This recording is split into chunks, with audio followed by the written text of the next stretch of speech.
नमस्कार मित्रांनो, हे बघा माझं सकाळचं शेड्यूल असं आहे का मी सकाळी उठलो का बा इथून मस्त झाडून मारित असतो. बाबा पाणी पण सुटलेलं आहे, पाणी भरायचं आहे आम्हाला.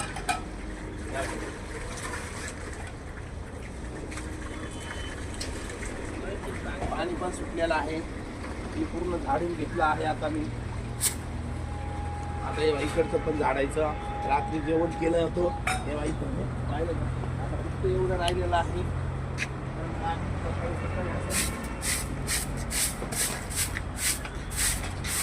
पूर्ण हे स्वच्छ करतो इकडचं, आणि आता हे शेळ्याचं गोठा पण साफ करायचं आहे मला.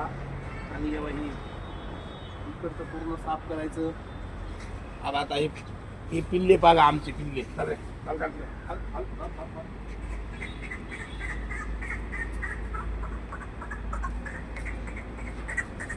चल चल चल चल चल चल चल चल लवकर लवकर चल.